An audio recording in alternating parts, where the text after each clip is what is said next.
Hello les amis, j'espère que vous allez super bien. Je suis très contente de vous retrouver aujourd'hui encore sur Wellbeing, votre espace beauté, santé et bien-être qui vous accompagne au quotidien. On revient aujourd'hui pour notre deuxième astuce pour faire rentrer dans votre routine capillaire afin de maximiser la pousse de vos cheveux et retenir au maximum les longueurs. Je rappelle d'abord la première astuce que j'ai donnée, évitez de vous démêler les cheveux lorsqu'ils sont secs. Si vous avez défait vos tresses, si vous avez défait une coiffure et tout, et puis vous avez des cheveux emmêlés, ne les peignez pas directement. Si vous n'avez pas le temps de les laver, les hydrater autant pour moi avec un soin, un masque avant de peigner, je vous recommande de faire rapidement des twists.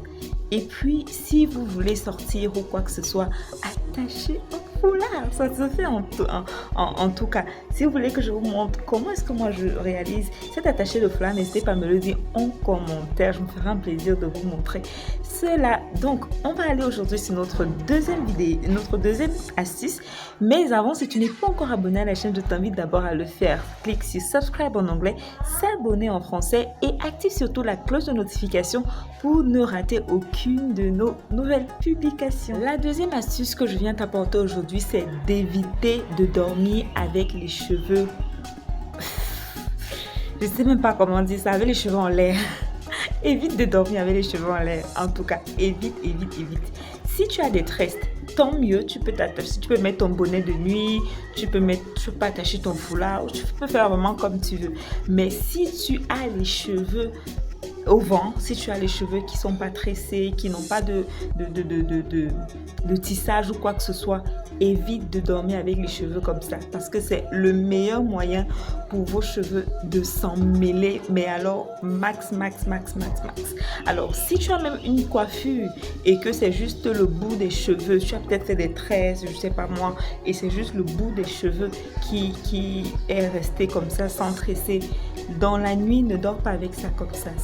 Ça cause énormément, ça emmêle les cheveux premièrement, mais ça cause également beaucoup de casse parce que dans la nuit, vous tournez encore et encore et ça fait des frictions qui entraînent des casses. Et là, on n'est pas en train de retenir nos longueurs, mais alors pas du tout. On est en train même de perdre complètement. Donc la deuxième astuce aujourd'hui, avant de dormir, si tu as les cheveux défaits, rassure-toi de faire des twists. Ne te dis pas que ça prend trop de temps, même 2 twists. Si tu as une touffe là et que tu peux diviser les cheveux en 2, tu fais des twists ou des nattes tout simplement et puis tu dors. Si tu as des cheveux moins longs, tu peux diviser en 4 et chaque portion, tu fais des twists ou des nattes. Si c'est juste une coiffure, un chignon ou je sais pas moi quoi et puis il y a juste un bout de cheveux qui reste la nuit, rassure-toi de faire soit des twists, soit des tresses et ne dors jamais comme ça avec les cheveux hauts. Donc j'espère que tu as bien compris cette astuce à appliquer vraiment dans ta routine capillaire. Idéalement, si tu peux, avant de dormir, en faisant tes twists, passer juste un peu de crème, un peu de beurre de karité, un peu d'huile de coco. En fait, ce que tu as, même si c'est le mominga, même si c'est l'huile de palme, même si c'est pas l'huile de palme, même si c'est l'huile de noix de palmiste, le bol manyanga ici, le manyanga et tout ça, même si c'est ça, si tu peux appliquer juste un peu, tu passes sur tes cheveux, ensuite tu fais des twists. Au réveil, tu auras des cheveux juste. Donc j'espère que tu vas appliquer cette astuce et la faire entrer ainsi dans ta routine, que ce ne soit pas juste une fois, mais que ça devienne une routine pour toi et ainsi tu pourras retenir au maximum des longueurs et avoir de longs cheveux.